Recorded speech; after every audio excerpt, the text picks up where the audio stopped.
que nos atañe a nosotros como cristianos, y que el Señor cada día quiere formarnos más como verdaderos hijos de Dios. Amén. Y en muchas ocasiones sucede que este mensaje muchas veces lo vivimos y lo hemos vivido, y eso se llama la religiosidad. Amén. La religiosidad. Pero antes de saber, antes de mirar la religiosidad, vamos a mirar qué es la religión. Entonces, ¿qué es la religión? La religión es una práctica humana de creencias, de normas, sacrificios y tradiciones, y obras, ¿no? Por la cual el ser humano puede o cree poder alcanzar a Dios. O sea, cree poder alcanzar a Dios o el favor de Dios. No es que pueda, sino piensa que puede alcanzar a Dios. Amén. Y vamos a mirar un ejemplo muy claro en Génesis 4, del 3 al 8. Amén. 4, del 3 al 8. Amén. 4, del 3 al 8 dice la palabra. Dice la palabra en el nombre del Padre, del Hijo y del Espíritu Santo. Dice, y aconteció andando el tiempo que Caín trajo del fruto de la tierra una ofrenda a Jehová. Y Abel trajo también de los primogénitos de sus ovejas, de lo más gordo de ellas. Y miró Jehová con agrado a Abel y a su ofrenda, pero no miró con agrado a Caín y a la ofrenda suya.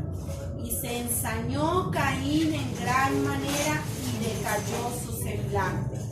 Entonces Jehová dijo a Caín, ¿por qué te has ensañado y por qué ha decaído tu semblante?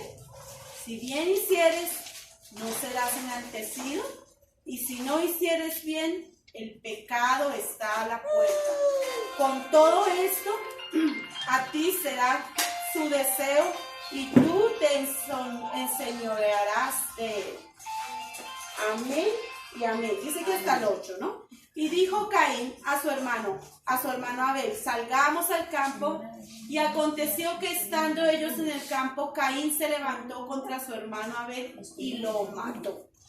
Padre, en esta hora, Señor Dios mío, coloco, Padre de la gloria, en tu presencia, Señor, este mensaje, Señor, que tú has querido, Dios mío, que traiga, Señor, a tus hijos, Dios. Queremos, Señor, aprender, Dios mío, a ser esos obreros aprobados, de que no tenemos de qué avergonzarnos, mi Dios. Queremos ser esos hijos tuyos, Señor. Que no hagamos como Caín, Padre. Queremos, Dios mío, ser como Abel, que ofreció lo mejor, Dios. Y no solamente se refiere a la parte económica, Señor, sino un corazón, Señor. Un corazón entendido, Señor. Un corazón contrito y humillado. Eso es lo que tú quieres, Padre. Colocamos este momento en tu presencia, Señor. Y te pido, Dios, que hables, Dios. Habla y enséñanos, Dios mío. Padre, enséñanos, Señor, conforme a tu palabra, cuál es tu perfecta voluntad. En el poderoso nombre de Jesús. Amén y amén. Aleluya. Dice que Caín ofreció, dice que de lo que él sembraba, él ofreció, ¿no? A Dios. Pero Dios conocía su corazón. Caín lo hizo de pronto movido en su corazón porque quería alcanzar el favor de Dios. Quería congraciarse con el Señor y creyó que el Señor le iba a aceptar esa ofrenda. Pero Dios conocía su corazón. A veces nos sucede así a nosotros. El Señor conoce nuestros corazones. Acá exclusivamente no estamos hablando de una ofrenda económica. Dios quiere primeramente nuestro corazón. Él quiere primeramente que nuestro corazón sea transformado. Y cuando Caín dice que, ahí dice en el versículo 13, aconteció andando el tiempo que Caín trajo del fruto de la tierra una ofrenda a Jehová. Él la trajo, ¿por qué? Porque él sabía que a Dios le agradaba que uno lo ofrendara, pero él no sabía o él no entendía que el Señor conocía más que la ofrenda, conocía más el corazón. Y cuando Abel trajo de lo mejor, qué hermoso, ¿no? Abel, su hermano, trajo lo mejor. Dice y Abel, dice que en el versículo 4 dice, y Abel trajo también de los primogénitos de sus ovejas, de lo más gordo de ellas, o sea, de lo mejor. Y miró Jehová con agrado a Abel y a su ofrenda. O sea, de pronto Caín quería congraciarse con Dios, pero Abel sí lo hacía de corazón. A ver si verdaderamente, dice, hay una palabra donde dice que donde está nuestro tesoro, ahí está nuestro corazón.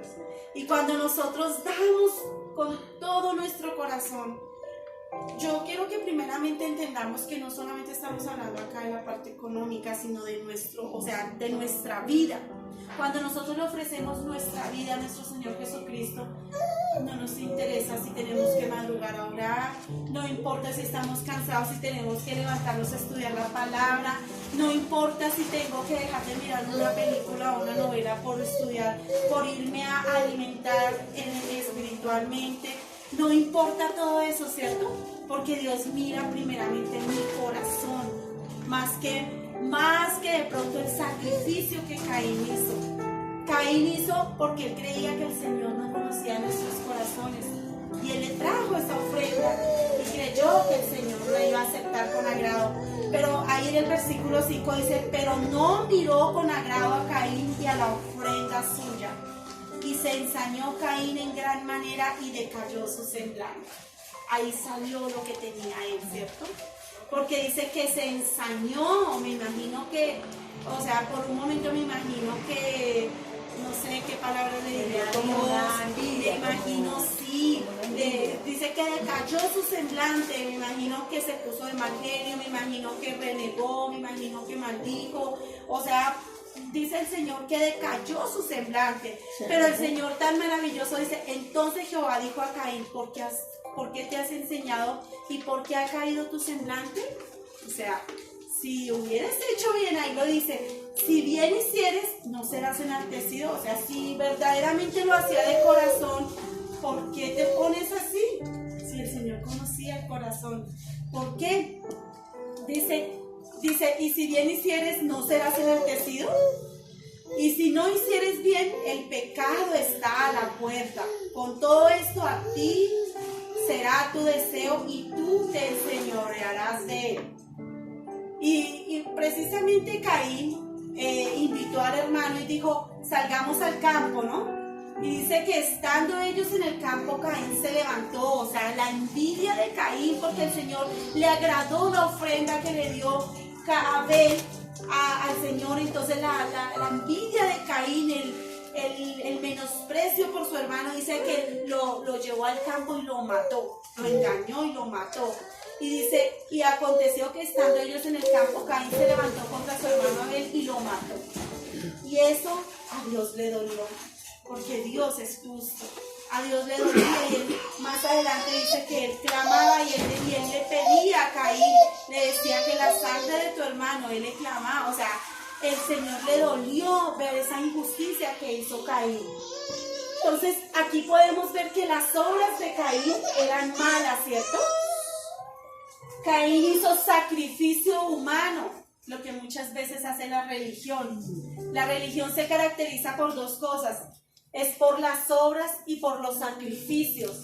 Y los sacrificios del ser humano, por querer alcanzar a Dios, creen que de pronto buscando una religión, porque la palabra dice que nosotros tenemos, dentro de nosotros conocemos que hay algo más, aún cuando no conocíamos de Dios, hay algo más, ¿cierto? Hay una eternidad y el ser humano quiso alcanzar la eternidad con una religión, acercándose a un de pronto aparente ser supremo y buscan una religión, ¿cierto? Entonces las obras es una de las características de la religión. La religión hace que las obras, una persona que busca una religión hace obras de caridad, porque cree que dándole de comer a los pobres y cree que llevando dinero a las viudas, a los huérfanos, ya con eso alcanza la salvación. haciendo obras de caridad, o los sacrificios humanos, porque esa es una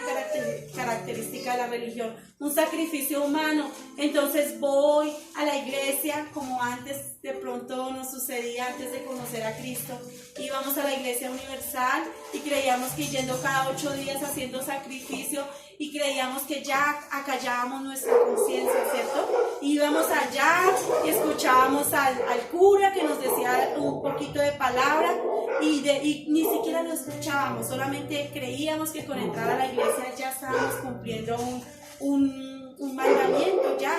Creíamos que por las obras que hacíamos y por los sacrificios, cada 8 días ir a la misa, creíamos que eso le agradaba a Dios y creíamos alcanzar el favor de Dios. Pero ¿qué sucedía? Si era un hombre, salía de la iglesia a tomar, a maldecir a su esposa, a hacerle daño de pronto a otros, a robar, a hacer una cantidad de cosas. Y así, de pronto Caín, podríamos decir que fue uno de los que fundó la religión. Muchas religiones creen alcanzar a Dios por medio de los sacrificios y de las ofrendas. Sacrificios humanos, o sea, creemos alcanzar a Dios de esa manera, pero a Dios no se alcanza de esa manera. Caín pensaba que Dios le iba a aceptar su ofrenda, él creía que podía congraciarse con Dios, él creyó, ¿cierto? Porque muchas veces el ser humano creemos a veces engañar a Dios, ¿cierto? Y Dios no puede ser burlado. Dice que Él conoce lo más profundo de nosotros. Él lo conoce todo. Él conoce tanto, nos conoce tanto a nosotros que nosotros mismos no nos conocemos a veces. Nosotros mismos no sabemos cómo vamos a actuar en un momento de pronto de debilidad o de enojo. No sabemos porque ni siquiera nosotros mismos nos conocemos. Nosotros deberíamos de tener cuidado de nosotros mismos. Cuando hay una partecita en la palabra que dice que cuídate de la que duerme a tu lado, y de pronto el hombre dice, uy, tengo que cuidarme de mi esposa, pero no sabemos que está diciendo, cuídate de la que duerme a tu lado, de nuestra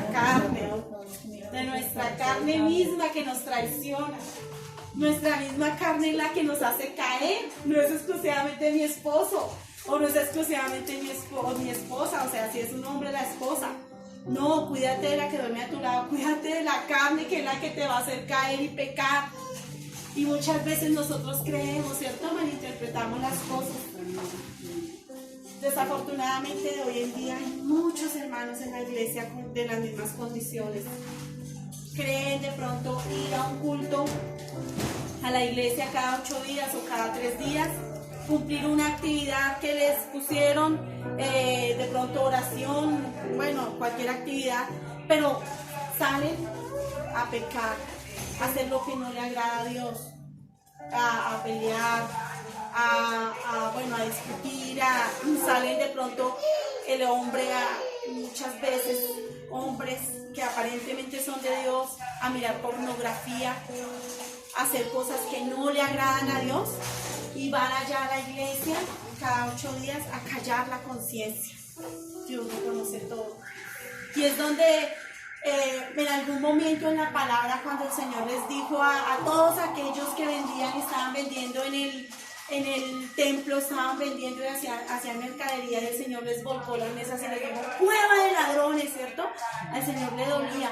Y esa palabra no solamente hablaba porque vendían en la iglesia, no, era porque todos aquellos veían a la iglesia como una cueva, como que yo peco y voy y me meto en la cueva, y voy, peco y así como decían antes, peco, rezo y empato, me meto a la cueva y allá, como decía el Señor, mi casa no es cueva de ladrones.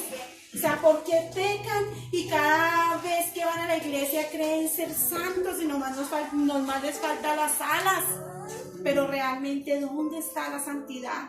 La que Dios nos pide, ¿cierto? Y precisamente eso es lo que el Señor también hablaba, les decía, cueva de ladrones, porque van y pecan afuera, van y hacen lo malo, van y roban, son injustos, hacen lo que no es recto delante de Él y van y se meten a la iglesia y allá parece que fueran santos, pero vuelven y salen en la misma condición. No hay un verdadero cambio. Eso era lo que, a eso se refería el Señor cuando les decía cueva de ladrones, cuando cogió y les dio a todos, los cogió con un rejo y les dio y Él le dolía, porque no solamente porque vendían dentro del templo, sino porque veía la hipocresía tan impresionante de todas aquellas personas que estaban metiéndose en un lugar, en un templo, como a callar la conciencia. Eso desafortunadamente muchas veces sucede en las iglesias. Triste y dolorosamente sucede en las iglesias. Están allá o estamos allá, pongámonos todos, y allá somos perfectos, nos falta únicamente, parecemos ángeles, parecemos realmente como, o sea, santos, pero salimos de la iglesia y todo cambia, todo, absolutamente todo cambia, ¿cierto? Entonces, ahí mirando que la fe de Caín era una fe falsa, ¿cierto? Era una fe, aparentemente él ofreció, pero realmente no lo conoce todo. Él sabe, aunque nosotros no tengamos dinero, los que estamos aquí de pronto, aunque no tuviésemos dinero, pero Él sabe con qué corazón estamos buscando. No importa si de pronto no podemos ofrecer, porque el Señor acá no solamente está hablando de dinero, sino de mi vida.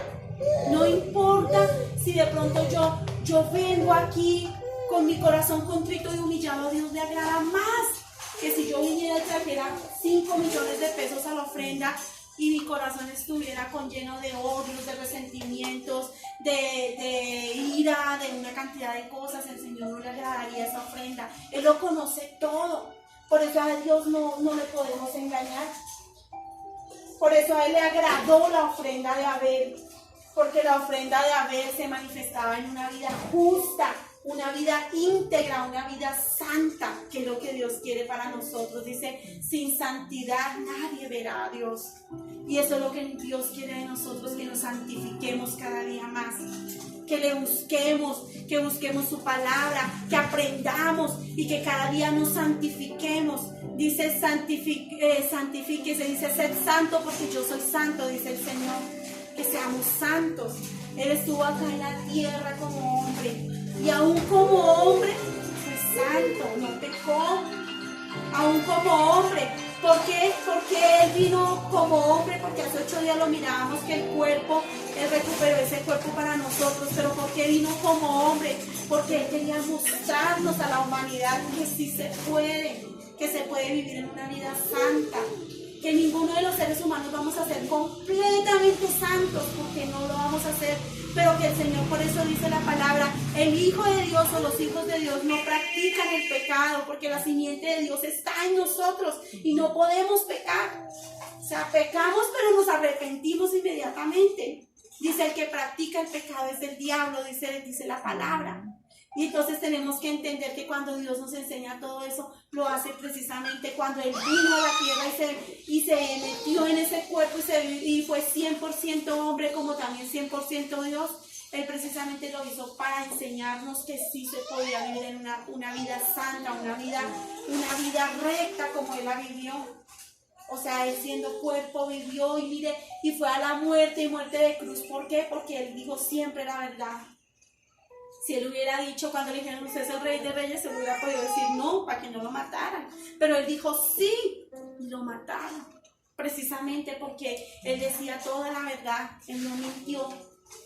Y es donde tenemos que entender, Dios mira primero lo que hay dentro de nosotros. Por eso Él le agradó la ofrenda de Abel. Entonces dice que no solo, bueno, ya sabemos que no solamente es ofrenda económica, sino es ofrenda en nuestro corazón. Y no solamente es hacer un sacrificio como antes cuando teníamos y no conocíamos verdaderamente al Señor y creíamos que yendo a subir de pronto a una montaña de rodillas o descalzo, creíamos que ese sacrificio le agradaba a Dios. Pero a Dios no le agrada esa clase de sacrificios. A Dios lo que le agrada es un corazón contrito y humillado, un corazón que quiere cambiar, un corazón que quiere ser mejor cada día para Dios. A eso es lo que a Dios le agrada. Entonces dice que la religión es la manera en que el hombre adora, decimos adora entre comillas, o sea, adora a Dios a través de los esfuerzos propios del hombre y de acuerdo a la opinión y el concepto humano, pero sin Dios. Eso es la religión. La religión es la forma, o sea, es la manera en que el hombre se acerca aparentemente a Dios, pero a través de sus propios esfuerzos, a través de sus propias obras, como decíamos ahorita. Pero ya vamos a aclarar porque también es importante tener en cuenta que también la fe sin obras es muerta. Pero vamos a aclararlo ahorita en un momento, porque es que lo que a Dios no le agrada es cuando creemos alcanzar a Dios sin Dios. Creemos alcanzar a Dios por mi propio esfuerzo. Entonces yo soy buena y entonces yo le doy de comer a los pobres y voy a la misa, pero si soy infiel, injusta, mentirosa, ladrona y todo eso, entonces creo que puedo alcanzar a Dios y no. A Dios no le agrada eso. Todo eso, como decía el apóstol Pablo, todo eso lo tengo por basura. Lo más importante realmente es un corazón limpio, un corazón santo, que es lo que Dios quiere de nosotros. Dice, la gente ha creado muchas religiones basadas en ideas humanas y no en las de Dios. O sea, son solamente ideas y cosas humanas. Y desafortunadamente eso es lo que ha llevado mucha religiosidad dentro de los templos y dentro de las iglesias aún cristianas. Muchos hermanitos y hermanitas los hemos visto durante tantos años que alguien decía, no se me acerque porque me contamina. Se creen tan santas y es que no me hable porque es que yo soy santa. Y no, de eso no se trata. No me toque porque se me puede transmitir un demonio. Los demonios no se transmiten. No, hay muchas cosas en las cuales las personas se han vuelto tan religiosas que realmente, o sea, a Dios no le agrada nada de eso y ya lo vamos a mirar. Pero antes de mirar acerca de lo que miramos al que a Dios no le agrada nada de eso, vamos a mirar lo de las obras, lo que decía el apóstol Santiago del 2:14 al 18. Santiago 2:14 al 18. Aleluya.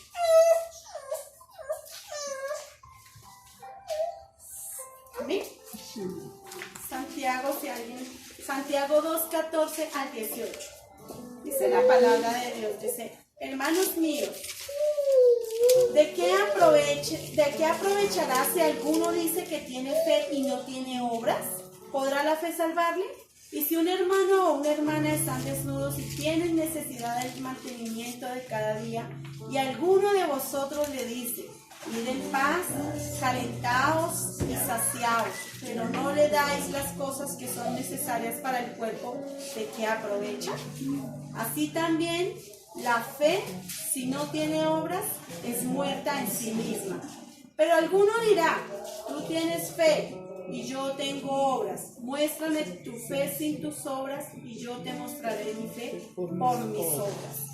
Acá el apóstol Santiago está hablando exclusivamente, primeramente nos está hablando a nosotros. Dice, hermanos míos, nos está hablando a los creyentes, ¿cierto?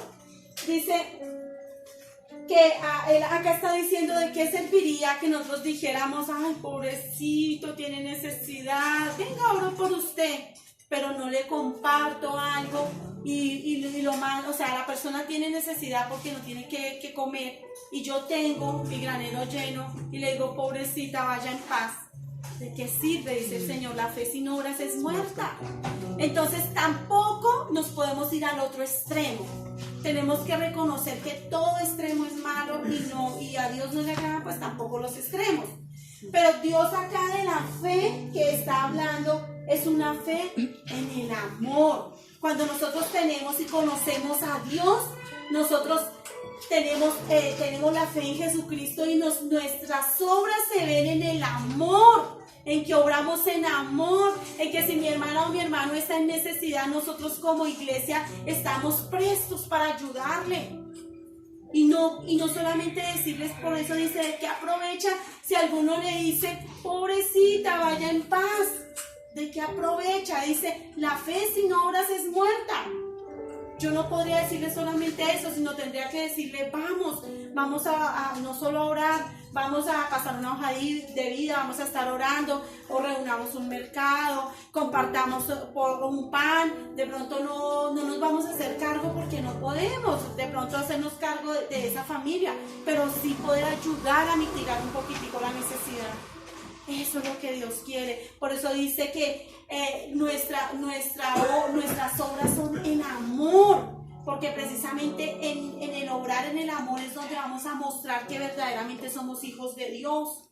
No solamente decirles pobrecito, no, precisamente dice que la fe salvadora es una fe viva que no solo termina con la confesión de Cristo como Salvador, sino que esa fe nos mueve a obedecerlo. No solamente es eso, obediencia, dice el Señor, obediencia quiero más que sacrificio. Obediencia, dice el Señor, misericordia, más que sacrificio. ¿De qué serviría que estuviéramos todos los días en la congregación, todos los días de pronto orando, ayunando, viniendo, sirviendo? Pero ¿de qué serviría si de pronto somos injustos, mentirosos, tramposos, egoístas? Bueno, tantas cosas. ¿De qué serviría? Entonces dice, la fe sin obras es muerta. Entonces precisamente a todo eso Dios nos llama a cambiar. Por eso la palabra, por eso el Señor cada día nos enseña, porque tenemos que sacar lo que no le agrada a Él.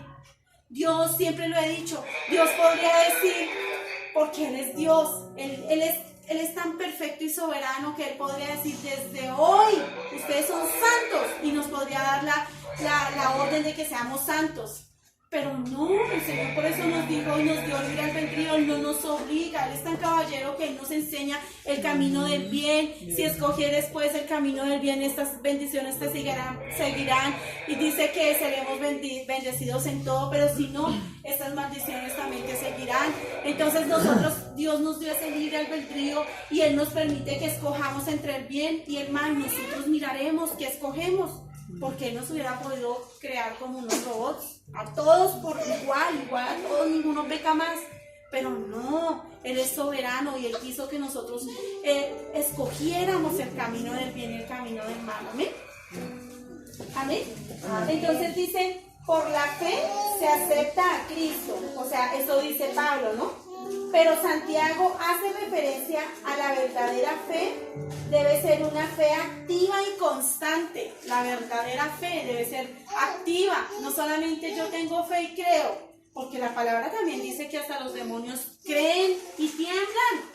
Los demonios también creen en Dios. Y no solamente creen en Dios, lo respetan y tiemblan, y ellos no pueden estar en la presencia de Dios. Cuando Dios llega, los demonios huyen porque ellos no pueden, no resisten la presencia de Dios. Cuando uno le predica a alguien y dice, no, yo también creo en Cristo, sí, los demonios también creen, ¿sí? Pero no es solamente decir yo creo, es creer, es accionar.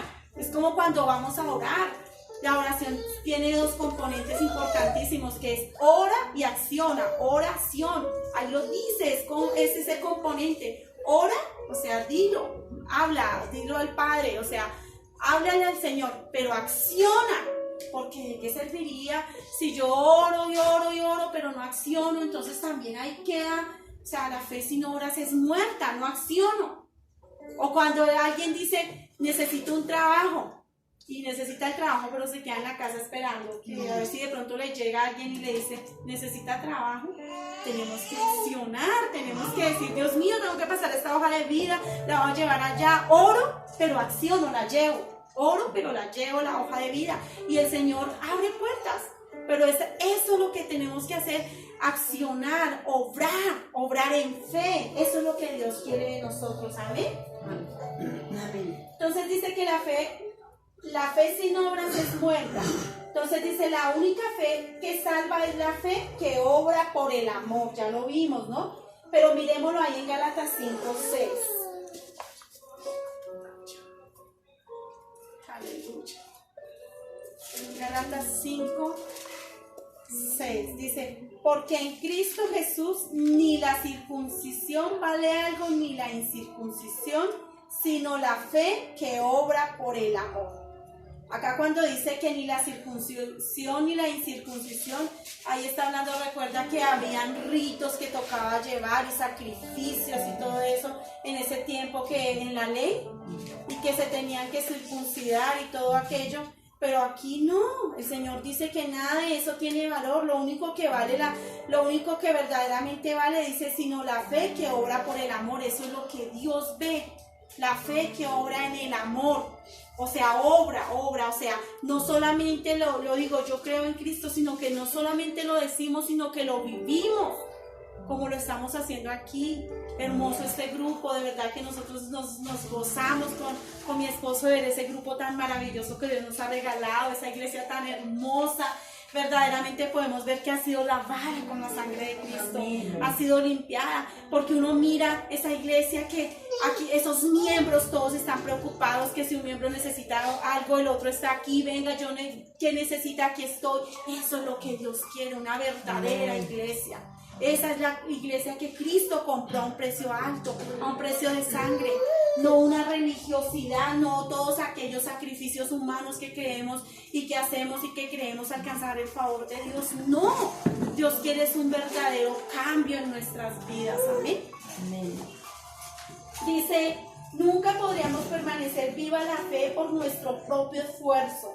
Es necesario nosotros como cristianos tener en cuenta que la gracia de Dios, primero la gracia de Dios en nosotros, porque a Dios le plació darnos esa gracia, porque a cada uno nos da una gracia, ¿cierto? Dice que Él nos da una medida de gracia. A algunos les da una medida de gracia para servir, a otros les da una medida de gracia. O sea, cada uno tenemos una medida diferente. Dios nos da gracia. Algunas personas tienen una gracia tan bonita para hablarle a las personas y atraerlas al camino de Dios. Otras personas tienen una gracia tan bonita. O sea, Dios les da unas habilidades, unos talentos. A cada uno nos da esa gracia, dice, en nosotros. O sea, Dios, dice, nos da esa gracia en nosotros. Dice, la presencia del Espíritu Santo dentro de nosotros.